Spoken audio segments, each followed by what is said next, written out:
mujeres en el empleo, la innovación y el desarrollo.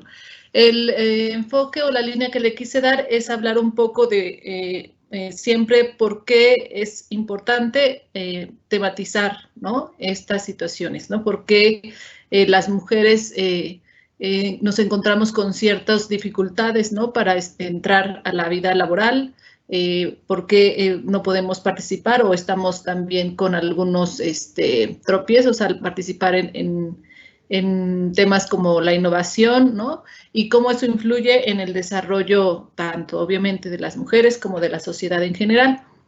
Entonces, primero, pues miren, inicio con esta imagen, ¿no?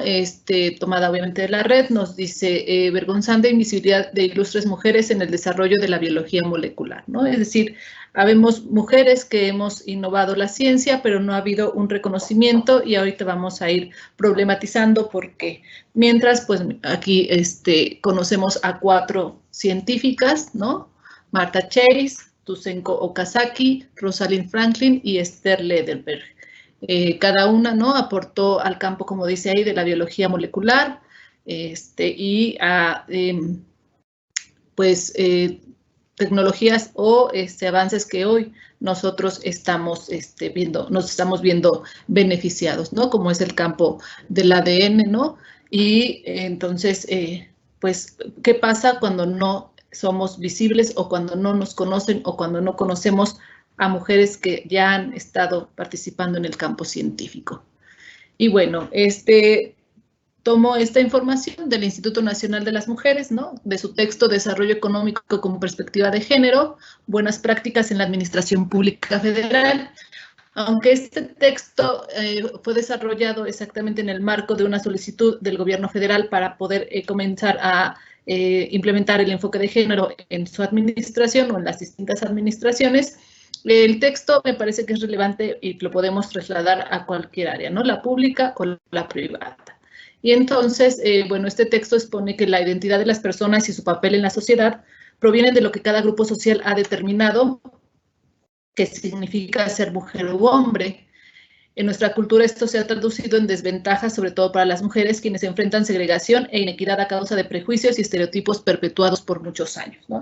Entonces, vemos que lo que sucede a veces en los campos cotidianos o en las áreas cotidianas, como la casa, la escuela, sí se refleja, ¿no?, en áreas las laborales, tanto en lo público como en lo privado, porque también nos enfrentamos las mujeres cuando estamos ya en el trabajo siendo empleadas, con que de acuerdo a las funciones que se nos dan son de acuerdo a los roles que también tenemos. Así hayamos estudiado cualquier tipo de licenciatura, seamos ingenieras, seamos politólogas, seamos químicas, ¿no? Entonces, hasta allá se arrastran estos prejuicios y entonces este texto lo visibiliza, ¿no? Pero estas ideas, también nos dice el texto, y creencias están construidas socialmente, no es algo que ya se haya dado o que cuando nosotras lleguemos al mundo, ya traigamos, ¿no?, la etiqueta, sino que ha sido una construcción social el hecho de que asignar la responsabilidad a los hombres respecto a actividades remuneradas, ¿no?, y al aspecto público,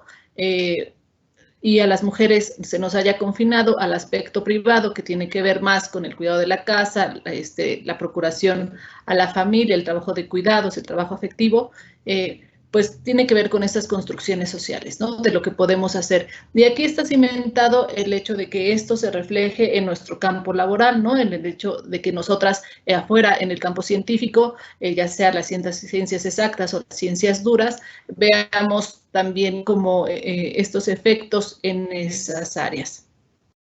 Continúo, ¿no?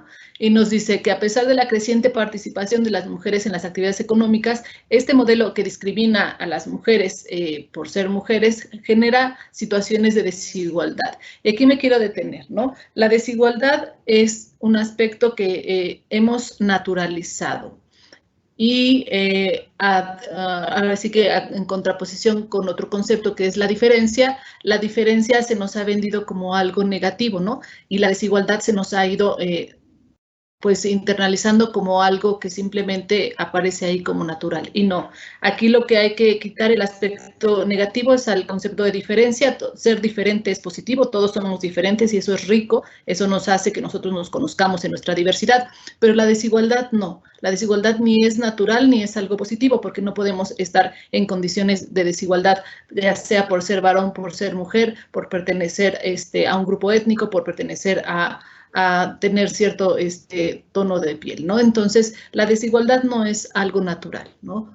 Y bueno, dice, y esto ha traído el menor acceso de las mujeres al trabajo y sobre todo al trabajo remunerado, porque las mujeres hemos trabajado mucho desde siempre en la reproducción, les digo, de la familia, de la sociedad, de lo cultural, y ha sido un trabajo no reconocido. Ya varias teóricas han hecho investigaciones al respecto sobre el trabajo doméstico, por ejemplo, ¿no? Sobre el salario para el trabajo doméstico, por todo esto que ha permitido que al final de cuentas las mujeres sostengan a quienes salen a trabajar, ¿no? Es decir, para que nosotros, las personas que salimos a laborar, salgamos con la ropa limpia, desayunados, ¿no? Lleguemos y podamos llegar a comer, a disponer de los servicios de la casa. Alguien ya lo hizo y todo ese trabajo pues lo hicieron mujeres y lo siguen haciendo mujeres, pero sigue sin ser reconocido.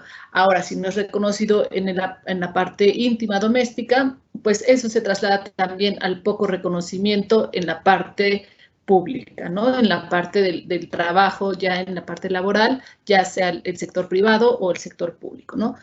Y nos dice tener menos acceso al trabajo remunerado, a la propiedad de empresas, a los cargos directivos en las organizaciones y a enfrentar discriminación salarial, porque muchas veces, aunque hombres y mujeres hacen la misma actividad, el pago es diferenciado simplemente por ser mujeres.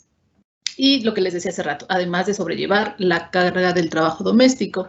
Y aquí quiero resaltar o resalte en rojo esto, ¿no? Que nos dice, el mercado laboral se mantiene estructurado sobre una división sexual del trabajo, es decir, un reparto en las funciones de mujeres y hombres que refuerza los roles de género y limita el desempeño. Por eso me parece muy importante enmarcar, ¿no? ¿Qué pasa en la sociedad donde se construye esta división por sexos, por géneros? Y después esta división sexual del trabajo, cómo se observa en la parte pública. Y bueno, este cuadrito del mismo texto de InMujeres nos dice, los hombres están situados en las actividades productivas que se desarrollan en el ámbito público y generan estatus, como el trabajo remunerado y la participación política. Un ejemplo, nos dicen, es la escasa participación de las mujeres en la toma de decisiones. El 95% de las presidencias municipales, por ejemplo, ¿no? Las tienen los varones y el 76% de las diputaciones federales igual, son ocupadas por varones. Sabemos que eso es una estadística del 2009 que al paso de los años se ha ido modificando por esta cuota de género, pero aún así ha sido difícil, ¿no? Que estemos en el mismo número, varones y mujeres en cargos de representación pública o en las empresas. Las mujeres quedan ubicadas en las actividades reproductivas que se desarrollan en el ámbito privado y son poco valoradas, como la crianza y la educación de hijos e hijas, las labores domésticas, la preparación de alimentos y la limpieza de la vivienda. Y también, por ejemplo, esta parte del cuidado de las personas, ¿no? También fungen como enfermeras, como cuidadoras de las personas cuando se enferman o de los adultos mayores.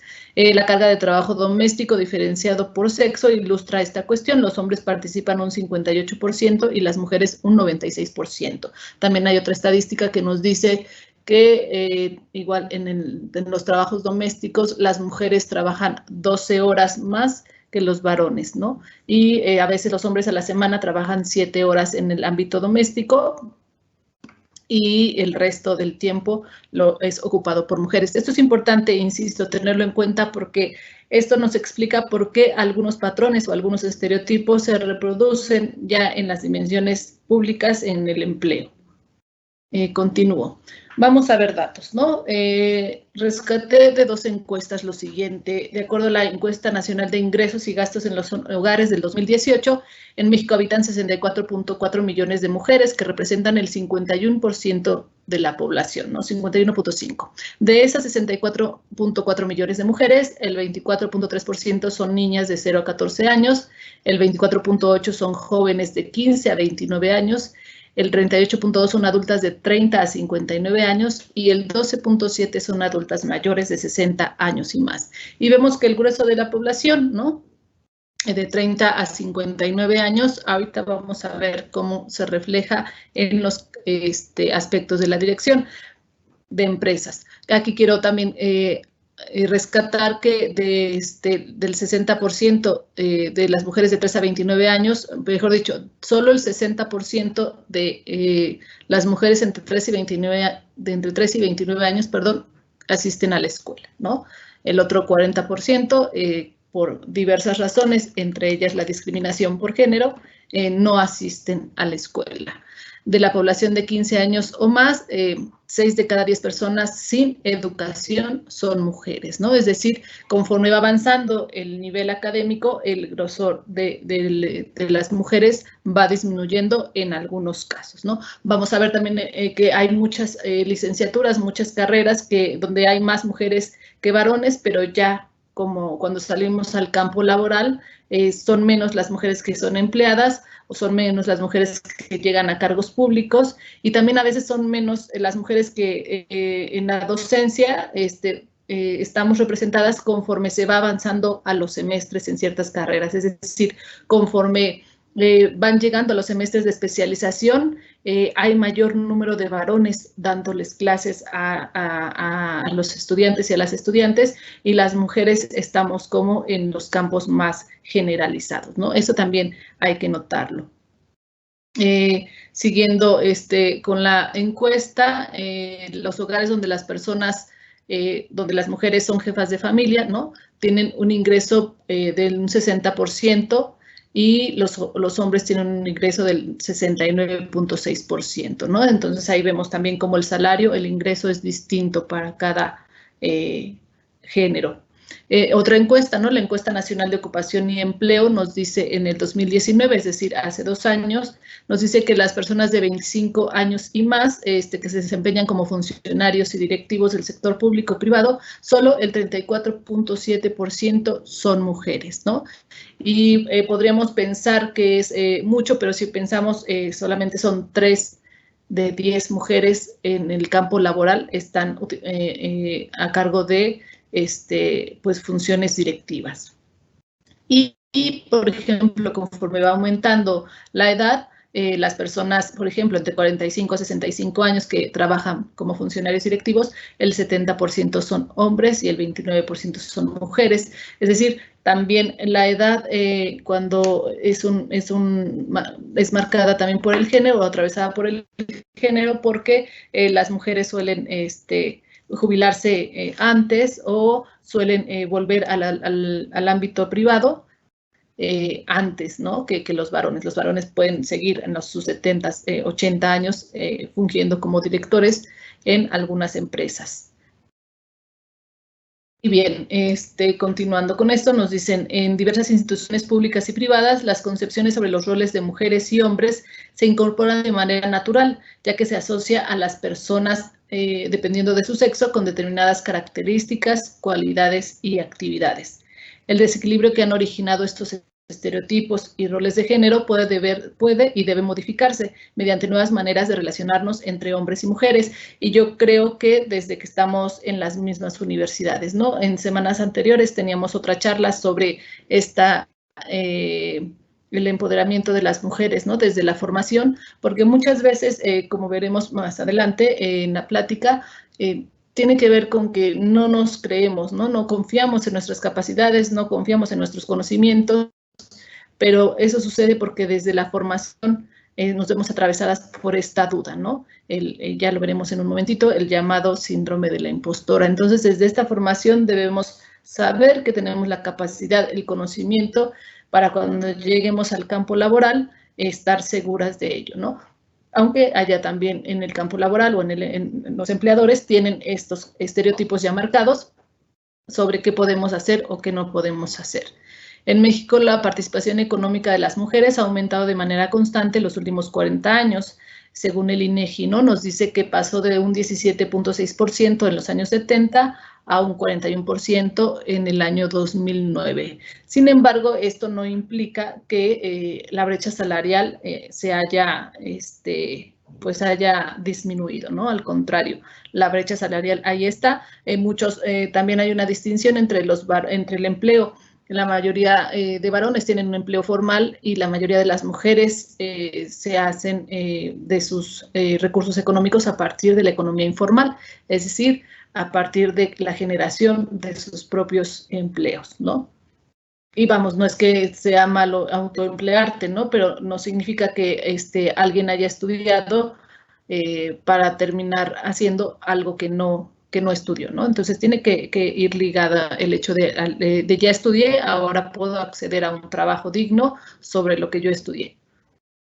Bien, les traigo esta gráfica que volví a rescatar, que ligamos también no solo en el empleo, sino las mujeres en la ciencia, en este ámbito de la innovación y el desarrollo, cómo estamos representadas, ¿no? Esta es una gráfica, es de la UNESCO, ¿no? La fuente es el Instituto de Estadística de la UNESCO y nos dice que pues del 100% de mujeres estudiando un posgrado, en específico un doctorado, el 53% son varones y el 47% son mujeres.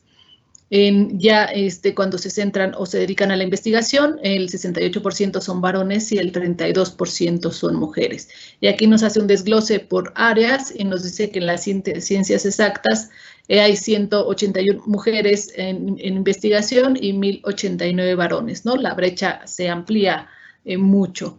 En las ciencias naturales hay 241 mujeres y 611 varones. En las ciencias sociales, 89 mujeres y 173 varones, y en ciencias y humanidades, 131 y 142, ¿no? Es donde más emparejado está. Pero vemos aún así la diferencia que hay también dentro de estas del campo científico, donde encontraríamos este tema de la innovación. No. ¿Por qué sigue, perdón ahí la redacción, por qué continúa siendo difícil que nos empleen, ¿no? Que estemos en puestos de dirección o que podamos dedicarnos a la investigación? Yo rescato 4 posibles respuestas. Ya les comentaba hace un momento que en una charla que tuvimos hace algunas semanas, hablaba yo sobre 2, ¿no? El síndrome de la impostora y el efecto Matilda. Pero ya cuando también salimos al campo laboral aparecen el role modeling y el llamado techo de cristal. ¿Y a qué hacemos referencia con cada uno? El síndrome de la impostora, les decía yo, tiene que ver con que dudamos de nuestras capacidades y conocimientos y además creemos que no merecemos los logros que vamos obteniendo. Es decir, si además vamos a ser candidatas a un puesto de dirección y lo obtenemos, nos entran estas dudas de si lo merecemos, ¿no? Si voy a ser capaz, si lo voy a lograr, y tiene que ver con este síndrome de la impostora. Nos dicen, las autoras son una periodista y una terapeuta, que tiene que ver con que esta inseguridad, ¿no? Esta desconfianza se vuelven crónicas. En momentos de nuestra vida solemos tener momentos de desconfianza e inseguridad, pero solemos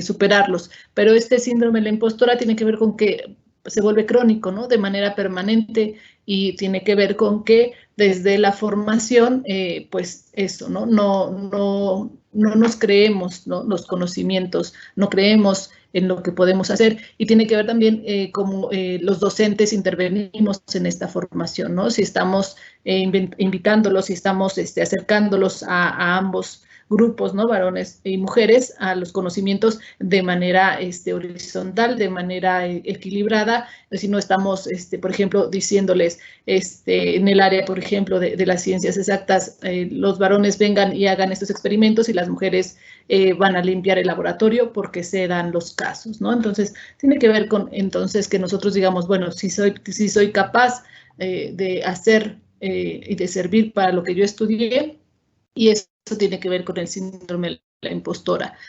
Por otra parte, el efecto Matilda tiene que ver con el no reconocimiento de las investigaciones, ¿no? Por eso quise abrir con estas investigadoras que creo que pocos y pocas conocemos, ¿no? No se reconoce la aportación de las mujeres en el avance científico, y muchas de ellas firmaron como varones para que fuera reconocido su aportación, reconocida su aportación.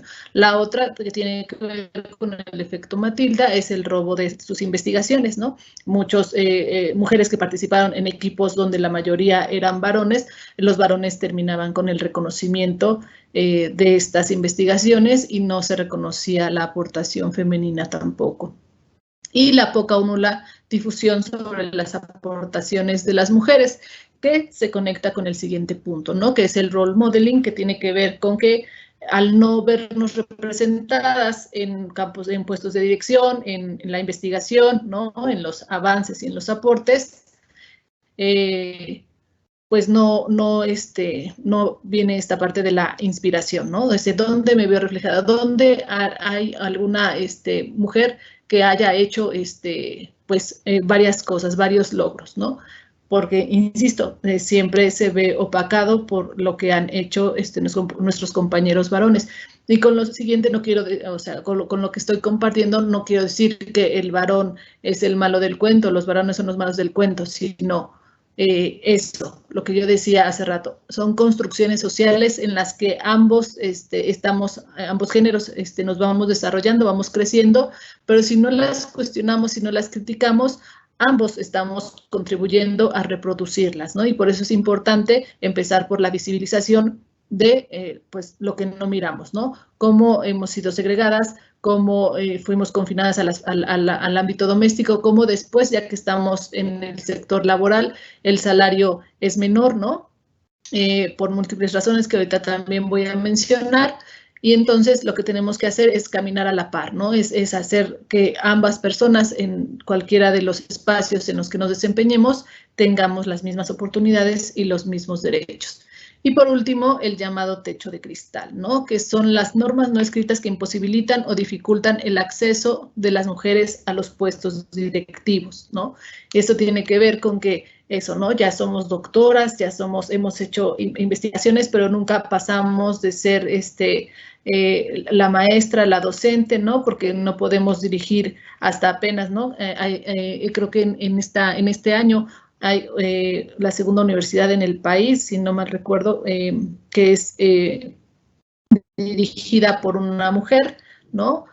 Ha habido 2 mujeres que dirigen, por ejemplo, las universidades, recientemente las mujeres que están dirigiendo las instituciones como el CONACYT, por ejemplo, e instituciones que no tienen que ver con estas líneas de género, ¿no? El INMujeres obviamente está dirigido por mujeres y varias coordinaciones de género, pero me refiero a instituciones que no tienen que ver en el sentido estricto con el género y que sean dirigidas por mujeres, ¿no? Ya sea, por ejemplo, también el techo de cristal tiene que ver con que ya tenemos nuestros logros, ¿no? Académicos, laborales, pero de repente no podemos aceptar ciertas propuestas porque no hay quien cuide a los hijos, ¿no? Porque yo tengo que regresar a casa a hacer de comer, a lavar, a hacer el aseo, y entonces esos pequeños detalles que no se miran en lo público son muchas de las veces que implican que una mujer no tome puestos de dirección porque no hay un apoyo, no hay una red, ya sea desde la pareja o una red en la que ella se pueda apoyar para que pueda entonces también participar del ámbito laboral con todas las implicaciones, ¿no? Que tiene una dirección, ¿no? No estar mucho tiempo en casa, viajar, estar, pues eso, no estar todo el tiempo en casa, ¿no? Lo que sucede con nuestros compañeros varones, ¿no? Que se pueden dedicar a la investigación, ¿no? Porque, insisto, históricamente la construcción social les ha permitido hacer este desempeño público porque había personas, las mujeres, que nos quedábamos a cuidar en la parte privada todos estos aspectos del cuidado de los hijos, del mantenimiento de la casa, del lavado de ropa y todo lo que ya les platiqué. Entonces, eso también implica o tiene que ver con que nosotras podamos acceder o no a puestos de dirección, a un empleo en este país, ¿no? Y bueno, hablando de la representación, aquí tenemos varias científicas, estas son de todo el mundo, ¿no? Incluida aquí está Julieta Fierro, por ejemplo, ella es una astrónoma mexicana, yo creo que la más conocida en redes sociales, tiene una gran difusión de su ciencia a través de las redes sociales. Durante la pandemia ha tenido mucha visibilización.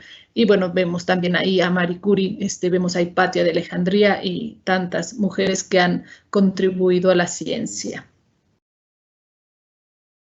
Aquí tenemos a diversas científicas, ahora sí, mexicanas. Me gusta también esta fuente que se llama El lado B de la ciencia, ¿no? No sé si todos o todas quienes estamos aquí conocimos los cassettes que tienen el famoso lado A y el famoso lado B. Entonces, por eso le llaman lado B de la ciencia, ¿no? Haciendo referencia a que en el lado A casi siempre solían poner de los cassettes, los discos, los éxitos, perdón, de los famosos cantantes, las famosas, los solían colocar del lado A y casi siempre todos escuchábamos el lado A, perdón, y el lado B quedaba ahí sin conocerse, ¿no? O escuchado pocas veces. Entonces también esta fuente del lado B de la ciencia nos habla, ahí está el link, si lo quieren revisar, de las aportaciones de las mujeres científicas mexicanas en varios campos, la antropología, las ciencias naturales, las ciencias químicas, las ciencias sociales, y han aportado mucho a nuestro país, ¿no? Entonces ahí estamos y estamos haciendo ciencia, y entonces las animo a que continúen con pues sus inquietudes, ¿no? Y bueno, ahora para ir cerrando, quiero compartirles dos experiencias, ¿no? Es decir, todo esto de los números, de las estadísticas que aparecen ahí, pues se reflejan en mujeres de carne y hueso, ¿no? Y para el día de hoy quiero compartirles la experiencia de dos mujeres de distintas edades y con distintas experiencias. Lorena, química farmacéutica, 45 años de edad, con 22 años de experiencia laboral. Eitzel, ¿no? Química en alimentos, 30 años de edad, con 5 años de experiencia laboral. Y voy a permitirme, voy a ir quitando la presentación. Voy a ir quitando la presentación para leerles. Lorena me compartió su experiencia mediante un breve texto. Eitzel me mandó unos audios que me gustaría compartirles. Bien, leo la experiencia de Lorena. Me dice, mira, desde lo que yo he vivido, la realidad es que como mujer no he llegado a sentir discriminación.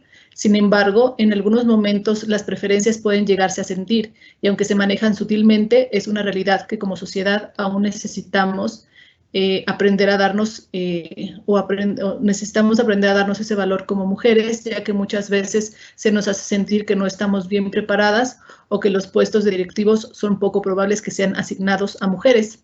Aunque han demostrado aptitudes y habilidades para atender estos puestos, a veces llega a costar más trabajo. Y no digo que es imposible, porque debo aceptar que poco a poco y cada vez más somos mujeres, somos más mujeres demostrando que vamos logrando tomar puestos que antaño eran ocupados solo por el género masculino. Y la otra parte que también nos toca es asimilar y entender como sociedad que aunque como género existen diferencias, en cuestión de trabajo se trata de cumplir con objetivos y llegar a ellos para un bien común, actuando siempre de manera profesional. Porque en esta área de laboral hay otra situación, dice que aunque parecería ser igualitario, al momento de las evaluaciones llega a mermar el hecho de que la mayoría de las mujeres jóvenes madres tengan que cubrir sus horarios en tiempo y forma por tener que ir a casa a atender a sus familias, y hay muchos hombres disponibles para lo que la empresa necesite, así sea llegar más temprano, quedarse más tarde. Y eso, lamentablemente, creo que es una cultura de México, ¿no? De alguna manera que el género opuesto está más disponible. Aún sigue habiendo diferencias desde los requisitos que te piden para ocupar puestos de rango más alto, como disponibilidad para viajar. Dice, yo tuve que dejar a mis hijas muchas veces y estoy segura de no haber podido hacer, estoy segura de no haber podido viajar, me hubieran dado las gracias de mi trabajo, ¿no? A una misma compañera le pasó que postuló para la gerencia de ventas y le pidieron miles de requisitos, que si la maestría, que si el inglés, cuando tenía toda la experiencia, conocimiento del medio y de clientes y de la empresa. No le dieron la oportunidad y trajeron, eso sí, a otra gerente mujer que les duró escasos 4 meses y dejó el puesto, ¿no? Ahí pasó que la consideraban muy joven, quizá, y volvieron otra vez estos prejuicios. Afortunadamente, lo que visualizo es que muchas empresas empiezan a tomar acción y empieza a haber condiciones de igualdad, aunque en temas de equidad nos sigue faltando. Entiendo desde mi formación científica la innovación y el desarrollo como un área enfocada a hacer trabajo de investigación y estudio de la ciencia, descubrir y hacer otras cosas. Lamentablemente aún nos falta crear ese eco como mujeres, ya que seguimos siendo pocas. Me parece que a nivel global las mujeres en estos campos ocupamos solo el 30 o 40%. También creo que afortunadamente cada vez hay más mujeres abriendo brecha en las ciencias. ¿Cuántas mujeres involucradas ahora en los desarrollos de la vacuna para el COVID, ¿no? La astronomía, que viajan a la luna, que investigan en diversas ciencias, ¿no? Como la economía o hasta jefas de Estado. Y somos muy productivas, volviendo a mi anterior idea, dice, porque moviéndonos activamente, la economía también se beneficia, ¿no? Aquí en México el tema de la ciencia está muy mal proporcionado, organizado y mal pagado. Lamentablemente eso no ayuda a incrementar el número de mujeres, porque actualmente puedes ganar más siendo una influencer que siendo una científica, ¿no? Cuando trabajas en la ciencia o áreas de científicas, igual la paga a nivel industrial es menos para mujeres que para varones en los mismos puestos. No hay equidad ahí. Lo que te mueve es realmente la pasión por tu profesión y para eso quizá hay que buscar alternativas fuera y para crear la pasión se requieren maestros y maestras, papás y mamás que ayuden a identificar y fomentar esas áreas desde niveles básicos para encaminar a los alumnos y a las alumnas. Sigue faltando aún, dice, es lo que yo percibo, aunque hemos avanzado, aún hay brechas que parecería cerrar, que están muy cerradas y que es más complicado porque desde mi punto de vista implica ser, implica que seguimos arraigados a estas diferencias de género, ¿no? Esta es la experiencia de Lorena, con 40 años en la industria privada o en el sector privado, en empresas como, bueno, no voy a meter gol aquí, mejor no les digo en qué empresas, pero que tienen que ver con pues la química, ¿no? Y entonces, bueno, quisiera que me dijeran si se escucha, compartir la experiencia de Itzel. Itzel es joven y, bueno, espero se pueda escuchar. Estimados lectores universitarios, soy Itzel Mejía Medrano y me gradué como química en alimentos en la UMX. Pero antes de cualquier título universitario, soy mujer y madre. Trabajar en el sector productivo sin duda ha sido desafiante porque llevo 2 valijas importantes. Sin embargo, ha resultado gratificante y satisfactorio colocar un granito de conocimientos en el sector alimenticio y en el área químico-farmacéutica. A manera de anécdota, aún recuerdo que en el año 2016, realizando mis prácticas profesionales en Sensient Colors SADCB, mi primer jefe fue una mujer, imponente ella, con muchos conocimientos y mucho valor. Podría incluso considerar un buen ejemplo de organización y liderazgo, y rodeada de muchas mujeres. En aquel trabajo me quedó claro que cuando una organización trabaja en equipo, sin tabús, sin discriminación de género ni raza, el rumbo de la empresa va por buen camino. Y estas son las empresas líderes en México y el resto del mundo. Tener un crecimiento laboral en este sector productivo fue realmente acompañado siempre de mujeres que admiré. Pero no todo es como los cuentos de hadas. He tenido experiencias no muy gratas en empresas que aún no logran integrar a mujeres en puestos clave, como gerencias o líderes de grupo, y han optado por renombrar los puestos de menor grado a pesar del buen desempeño de las mujeres. Esto es triste y pasa en México. Ahora bien, quiero decirte a ti universitario que a pesar de todo nunca me di por vencida y convencida de mi buen desempeño e inteligencia emocional, logré recibir muestras de gratitud de mis jefes hombres superiores. Los reconocimientos y logros los creamos con nuestro trabajo diario, disciplina y resultados positivos. Te invito a nunca desistir. El sector productivo es desafiante. El sector productivo es desafiante para cualquier género. Mis valijas tienen un valor único y son mi familia inicial. He aprendido a llevarlas a todos lados donde voy, con y sin pausas. ¿Cuáles son tus valijas?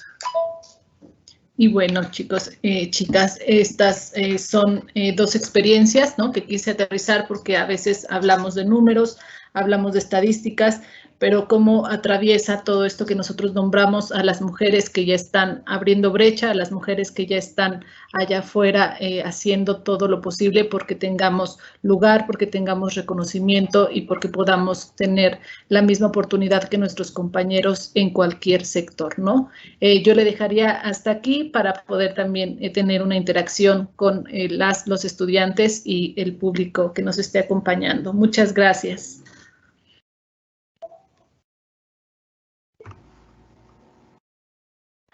Gracias, maestra. No tenemos registradas preguntas hasta este momento. Podemos dar algunos minutitos y los invitamos a que en el chat nos escriban sus preguntas, las preguntas dirigidas a la maestra sobre este tema muy interesante.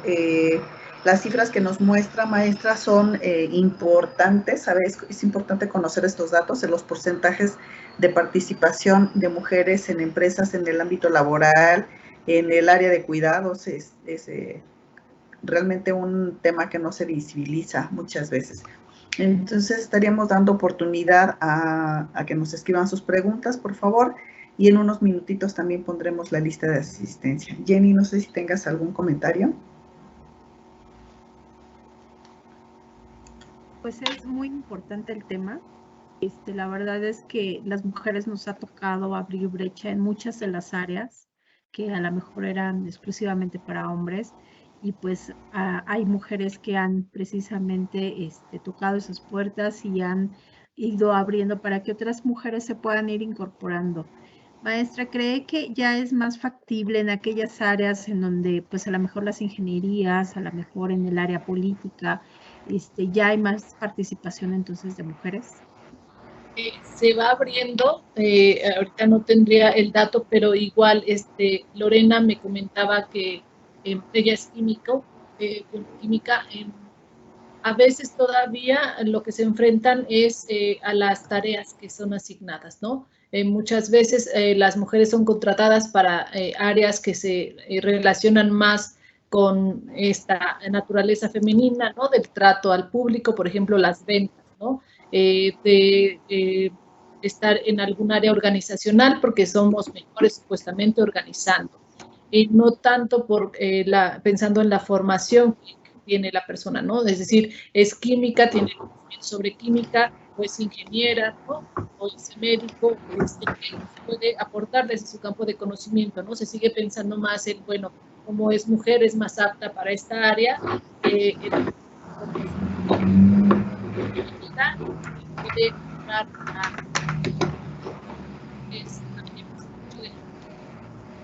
adentro, y si estamos ingresando más al área laboral, ya estando dentro, qué tareas nos están asignando serían pues, preguntar y tratar de transformar eso ya adentro de las empresas.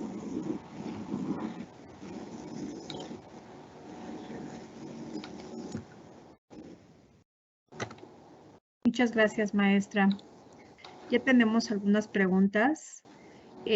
Nos pregunta Alicia, con los cambios sociales que se han dado en materia de feminismo, ¿cree que en un futuro las mujeres puedan lograr una visibilización más fuerte en el desarrollo industrial? Yo creo que si continuamos, ¿no? Dando una batalla desde el feminismo que viene, yo les decía, de los años 70, todo un grupo de teóricas feministas, no solo, además activistas, hacen toda esta visibilización del trabajo que hacen las mujeres en el área doméstica y en el área del sector privado. ¿Por qué? Porque también la necesidad del sector privado llamó, ¿no? A las mujeres a laborar, y entonces teníamos que dejar el área íntima doméstica, pero al ir a trabajar, ¿no? Y de todas formas regresamos y hay que seguir trabajando, les decía yo, con el cuidado de la casa, los niños y demás, generándose lo que estas teóricas llaman dobles jornadas laborales o hasta triples jornadas laborales, ¿no? Por las mujeres. Entonces, el camino sí ha sido largo. Sabemos que el movimiento feminista, ¿no? Y las teóricas tienen más de 300 años, pero sobre todo en los años 70 se genera esta visibilización entre el ámbito doméstico y el ámbito público, y yo espero que así como hace 40 años, 50 empezaron estas feministas, nosotros continuemos con esto que ellas han iniciado, para que entonces ese futuro lo podamos construir como nos sugiere Alicia, ¿no? Es decir, que haya más campo, que haya más ingreso, que haya un salario igual, ¿no? Y que no sea el hecho de ser mujer o ser varón lo que nos llame a contratar, ¿no? Sino mi capacidad o mi formación que me lleve a mí a poder demostrar lo que estudié. Entonces creo que todavía tenemos camino por hacer, pero si ya podemos hablar de hace 50 años que iniciaron nuestras antecesoras teóricas a visibilizar y a transformar, pues nosotras sigamos haciendo ese trabajo para quienes vienen atrás de nosotras, pues tengan más oportunidades y ya no sea esto un tema, ¿no? Al final del día, nosotras como feministas queremos que el feminismo sea temporal, ¿no? Es decir, que en algún momento ya no se tenga que hablar de esto, que lo natural sea que las oportunidades sean iguales para todas y para todos. Tenemos otra pregunta, maestra, es referente a si las mujeres trans les ocurre lo mismo o son más afectadas en el ámbito laboral. Me parece, he leído poco sobre el tema, pero lo que he leído me llama mucho la atención en el sentido de que es importante visibilizar en qué sectores están siendo, están laborando las personas transfemeninas, por ejemplo, ¿no? Es decir, sabemos que han estado en empleos que tienen que ver con la prostitución, por ejemplo, ¿no? Entonces, tendríamos que sacar no solo a las mujeres trans, sino a todas las mujeres de esos sectores, porque sabemos que no son empleos y no son trabajos, ¿no? Que detrás hay una explotación y hay un servicio para estas personas que consumen pues, a las mujeres como si fuéramos un producto. Y ya cuando ellas buscan, tienen todo este proceso de tránsito y además de reconocimiento de su identidad, ¿no? Ya como mujeres, es difícil para ellas ingresar, ¿no? Y ser consideradas, pues eso, ¿no? No entiendo el por qué, pero consideradas personas que tienen la capacidad de laborar en lo que hayan estudiado. No así lo que he visto en personas, por ejemplo, que transitan ya estando en sus trabajos. Es decir, a lo mejor en su vida anterior como varón logró ingresar al campo laboral, tiene la fortuna de que la empresa o el lugar donde labora tienen estos conocimientos, ¿no? Y estas aperturas. Y entonces cuando transitan simplemente pues hacen la modificación en sus papeles, de su identidad y ellas siguen trabajando. Son pocas las mujeres que han transitado, que están dentro de la academia, que están dentro de, por ejemplo, leí hace poco en el sector de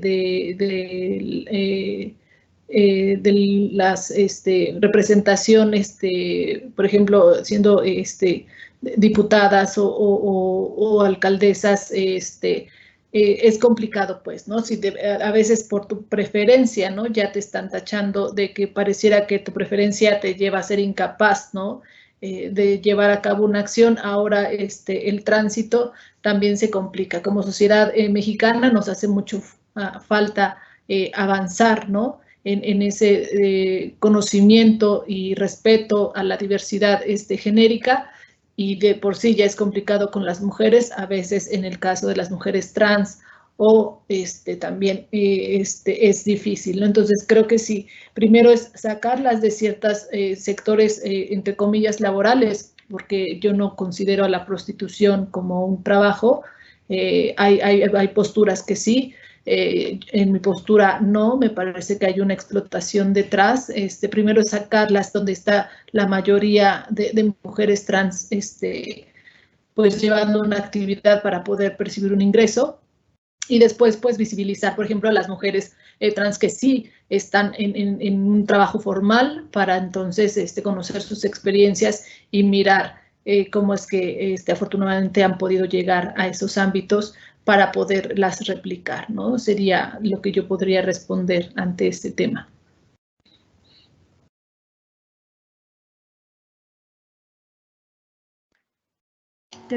Muchas gracias, maestra. Tenemos otra pregunta. Antes de hacerla, les pido, por favor, ya está la lista de asistencia en el chat para que vayan registrando, por favor, su asistencia. Y tenemos una pregunta más de Rafael Emilio González. Él opina que sobre la desigualdad salarial en el deporte, más bien, ¿qué opina usted sobre la desigualdad salarial en el deporte? ¿Cree que se deba a la calidad deportiva entre un género y otro o sean prejuicios sexistas?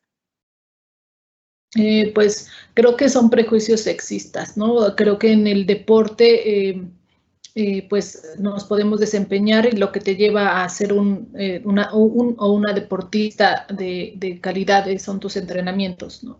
Entonces creo que, por ejemplo, en donde hemos visto que llama mucho la atención esta desigualdad salarial es el fútbol, ¿no? Y el soccer y el básquetbol, me parece, he visto notas al respecto. Pues sí es sorprendente, ¿no? La desigualdad y a veces también pues la burla, ¿no? Que se da en estos eventos. Recordemos la noticia que fue el hecho de que hayan competido los equipos varoniles y femeniles de algún país y a las mujeres se les regaló, se les dio un regalo y a los varones, un regalo, digamos, material, un objeto, y a los varones se les dieron miles o millones de pesos, ¿no? Entonces sí es, me parece que tiene que ver con esta forma en la que concebimos a los géneros, sí me parece sexista, y me parece sexista también por el hecho de cómo tienen que jugar las mujeres, ¿no? Que ya las atletas en las pasadas Olimpiadas también lo hicieron notar, también lo visibilizaron, ¿no? ¿Por qué tenemos que portar ciertos uniformes para que nos veamos de manera estética, ¿no? Decían las voleibolistas, si lo que vamos a hacer es jugar un deporte, no vamos a estar modelando.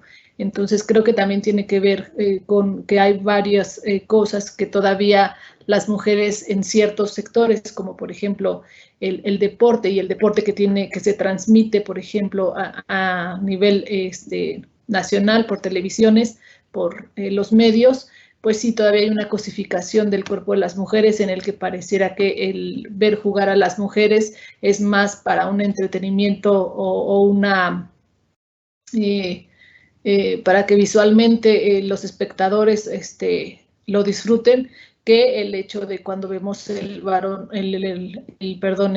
deporte masculino, nos centremos más en la actividad deportiva, ¿no? Y no en los cuerpos de los varones. Entonces creo que sí hay un marcado grado de sexismo desde cómo consideramos los cuerpos de las deportistas hasta obviamente el salario o la distinción del ingreso salarial por ambos géneros. Muchísimas gracias, maestra. Me parece que es la última pregunta que tenemos. De verdad agradecerle el que haya estado con nosotros el día de hoy